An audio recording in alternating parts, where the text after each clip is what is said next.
जो बिजली जो ऑफिस है वहाँ पर पहले नंबर लाइन को कटवा देना है। हम लोग सूती वस्त्र पहन करके ही गैस सिलेंडर के पर खाना बनाए। ये हम लोग बार बार जाकर के मॉक ड्रिल के माध्यम से ग्रामीण और शहरी इलाके दोनों में हम लोग समझा रहे हैं। और वहाँ पर एक बाल्टी पानी जरूर रखें और कंबल, अगर किसी प्रकार के गैस सिलेंडर में आग लग रहा है तो कंबल भिजा के तत्काल उसको बढ़ाई। और जो ड्यूटी मैन 24 घंटा ड्यूटी चलती है उस ड्यूटी में समय अनुसार यहाँ ड्यूटी जारी रहती है। जो भी सूचना मिलता है और सूचना मिलते ही फौरन तत्काल हम लोग तुरंत अपना वर्दी पहन करके अलर्ट होकर के और 2 मिनट के अंदर में हम लोग गाड़ी यहाँ से प्रस्थान कर देते हैं। बड़ा मिलता है आग तो इस गाड़ी को खोलते हैं। ऐसा समय होता है तो सरकारी से भी हम क्या करते हैं, आग को पहचान करते हैं। आज तक ऐसा ना हुआ है कि हम लोग मैंने आग पर काबू न पाया। नमस्कार दोस्तों, स्वागत है आपका टीवी 16 इंडिया में और मैं हूं आपके साथ श्यामनाथ झा। फिर से एक नई खबर को लेकर आप लोगों के साथ जुड़ रहे हैं। इस वक्त हमारी मौजूदगी बलिया अनुमंडल के फायर स्टेशन में है और हमारे साथ अभी अनुमंडल फायर स्टेशन के अधिकारी जुड़े हुए हैं और इनसे मैं कुछ खास सवालों को लेकर आज इनसे मिलने आया हूं ताकि लोगों को सुचारू रूप से जानकारी मिल सके। सबसे पहले सर, आपका स्वागत है टीवी 16 इंडिया में। जी, बलिया अनुमंडल में अगर कहीं पे आग लगती है तो आग लगने की सूचना सर्वप्रथम किसे मिलता है और उसका निदान किस प्रकार से होती है? यहाँ जो ड्यूटी मैन 24 घंटा ड्यूटी चलती है उस ड्यूटी में समय अनुसार यहाँ ड्यूटी जारी रहती है। जो भी सूचना मिलता है और सूचना मिलते ही फौरन तत्काल हम लोग तुरंत अपना वर्दी पहन करके अलर्ट होकर के और 2 मिनट के अंदर में हम लोग गाड़ी यहाँ से प्रस्थान कर देते हैं। सर्वप्रथम सर, आग लगने के बाद एक ये होती है जो तुरंत आग लगी है और आग लगने के बाद आप लोग कितने देर में अब तक का जो इतने आग लगी है और आपका सर्विस भी सुनने में आ रहा है कि काफ़ी कम दिन आप बचा हुआ है और अब यहाँ से आप सेवानिवृत्त हो जाएंगे, तो काफ़ी अभी हम लोगों के बीच एक सुनने के बाद हम लोगों को भी झकझोर दिया है क्योंकि आपका कार्यकाल भी सुनने अच्छा रहा है यहाँ का, तो आप सेवानिवृत्त भी होने तक पहुँच चुके हैं।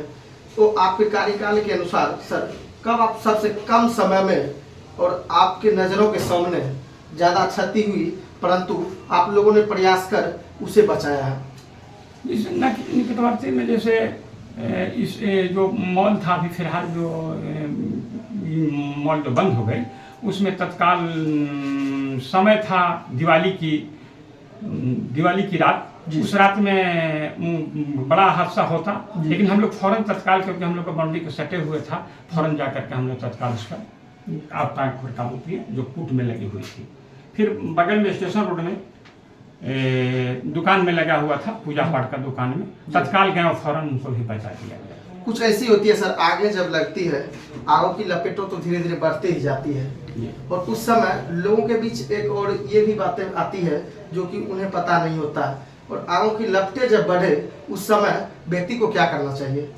अपना बचते हुए, अपने से बचते हुए आग पर ठीक उसका विपरीत होकर के आग पर काबू करना चाहिए। हम अपने आप को बचिए और बचते हुए आग पर काबू करने का चेष्टा कीजिए, बुझाइए और फिर हम लोग को फौरन टेलीफोन द्वारा सूचना दीजिए या मोबाइल द्वारा सूचना दिया जाए, तत्काल हम लोग घटनास्थल पहुंचे। अत्यधिक सर आगे किस चीज से लगती है और इसका मुख्य कारण क्या होती है? जैसे लापरवाही, मुख्य रूप से तो लापरवाही से ही आग लगती है। जहाँ भी कहीं कहीं अचानक ऐसा होता है सर जो कि शॉर्ट सर्किट से लग जाती है, इसमें बिजली विभाग की भी, परंतु सर्वाधिक आग लगने की, जैसा कि आपने कहा, लापरवाही की ही मामला सामने आती है। तो इस समय आप हमारे चैनल के माध्यम से उन लोगों को क्या संदेश देंगे जो कि सावधान होकर अग्नि से बच पाए? हम तो प्रत्येक दिन मॉक ड्रिल के माध्यम से जन जागरूकता अभियान चला रहे हैं शहरी और ग्रामीण इलाकों में। स्कूल में भी जाकर के मॉक ड्रिल के माध्यम से बता रहे हैं। तो इससे घटनाएं, पहले से घटनाएं बहुत कम हुई है और मनुष्य जागृत हो रहे हैं और कहीं पर कुछ हो रहा है तो तत्काल हम लोग को सूचना मिल रहा है। पहले से घटना बहुत कम गई है। अगर सर थोड़ी बिजली के तार से अगर आगे लगती है तो बिजली के तार से आग लगने के बाद सर्वप्रथम उन जगहों पे लोगों को क्या करनी चाहिए? सबसे पहले तो जो बिजली जो ऑफिस है वहाँ पर पहले नंबर लाइन को कटवा देना है ताकि और घटना आगे न बढ़ जाए। और अगर ग्रामीण या जहाँ पर घटना घटता उन लोग अगर नहीं भी सूचना दिए बिजली विभाग ऑफिस को तो हम स्वयं देते हैं और देने के बाद में गाड़ी तो मेरी चली जाती है और फिर हम गाड़ी वहाँ से आग जो है उस पर काबू कर लेते हैं।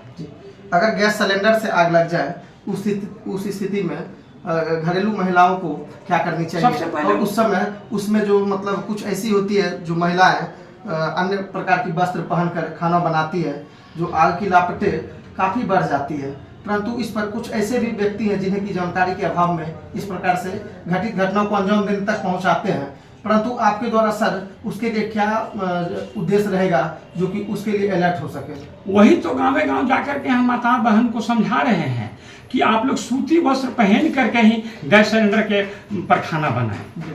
ये हम लोग बार बार जाकर के मॉक ड्रिल के माध्यम से ग्रामीण और शहरी इलाके दोनों में हम लोग समझा रहे हैं। और वहाँ पर 1 बाल्टी पानी जरूर रखें और कंबल, अगर किसी प्रकार के गैस सिलेंडर में आग लग रहा है तो कंबल भिजा के तत्काल उसको बढ़ाई और सूचना अग्निशमालय पर सूचना दिया जाए, जिसका नंबर है 74 85 80 59 54। लास्ट में अगर उस पर नहीं तो फिर 55 अंक डायल करें और फौरन हम लोग उस घटनास्थल पहुंच करके आग को काबू कर लेंगे। जब सर ऐसी होती है इस नंबर पर आपको बलिया अनुमंडल के डंडारी, बलिया, साहेबपुर कमाल तीनों प्रखंड की जानकारी आपको इस पर दिया जा सकता है बलिया अनुमंडल क्षेत्र से। जी सर जी। इसके बाद सर आपसे एक मेरा यह जानकारी रहेगा कि कुछ ऐसी भी होती है यहाँ से कुछ डिस्टेंस ज़्यादा है, जो कि अत्यधिक दूरी तय करने के बाद आप लोग भी थोड़ा समय लग जाता है जाने में, और नज़दीक में होने के कारण तो नज़दीक में अगर गाड़ी उपलब्धता रहती है तो कम समय में उस पर काबू पाया जा सकता है, परंतु दूरी होने के कारण कभी कभी ऐसी होती है जो कि आप तो समय नहीं पहुंच पाते होंगे, ऐसी भी समझ। इसके लिए सर आप स्थानीय जिला प्रशासन एवं सरकार से क्या मांग करेंगे? ऐसे में हम प्रशासन सहयोग लेते हैं, जैसे 112 से भी सहयोग लेते हैं, उससे लेकर के हम लोग जहाँ पर दिक्कत महसूस होती है नज़दीक का जो चौकीदार भाई हैं उनसे सहयोग लेते हैं। लेकर के हम लोग सोचते हैं कि तत्काल और अलाउंस द्वारा हम लोग गाड़ी में सिस्टम है, सिस्टम से अलाउंस करते हैं कि हम लोग को फायर ब्रिगेड है, आग लगी हुई है, वहाँ पर आप लोग जाइए, हटिए, फायर ब्रिगेड को रास्ता दिया जाए ताकि जाकर के आपका कहीं भाई एक जल रहा है उसको हम लोग तत्काल बचाएं। अभी बलिया अनुमंडल में कितने गाड़ी उपलब्ध है?